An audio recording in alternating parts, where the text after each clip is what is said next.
I've got an exciting word to share with you today. It's parataxis. Oh, and hypotaxis too. Welcome once more to the Quintillion Institute, where we specialize in words about words and the ways that you can use them in your writing. Today our words sound a bit more ancient than they probably are, but our world-renowned cadre of investigators suggested that they might be of interest to you. Of course, you already know that we're talking about hypotaxis and parataxis, but allow me to introduce you more fully to these two related words. Keen-eyed observers might notice that both of these words end in taxis, and perhaps that's got you thinking about syntax. It's a good intuition.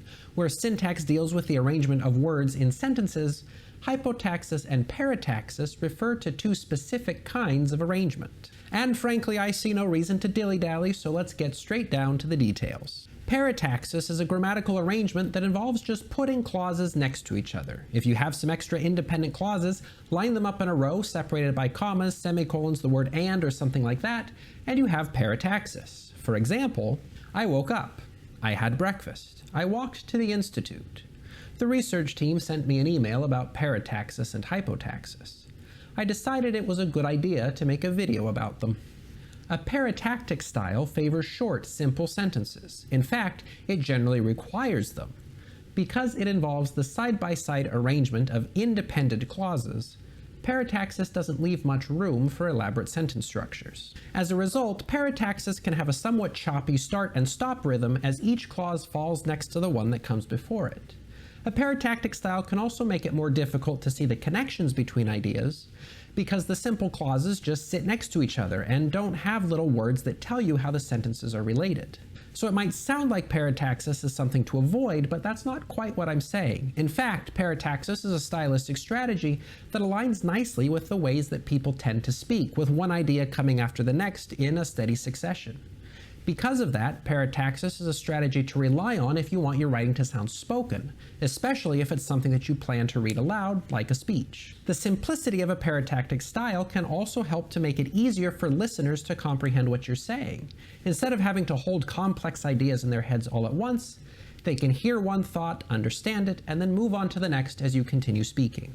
Now, when it comes to hypotaxis, we're dealing with something a little more complicated. Hypotaxis takes advantage of subordination in order to build more complex sentences that reveal more complex relationships between ideas. For example, after I woke up, I had breakfast and I walked to the institute.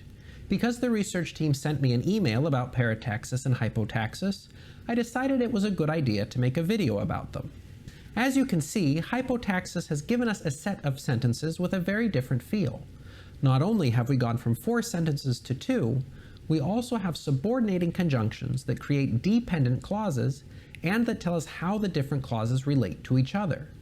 So instead of treating the research team's email and the decision to make a video as separate events in separate sentences, the word because puts them together in one sentence and shows us that the email led to the decision.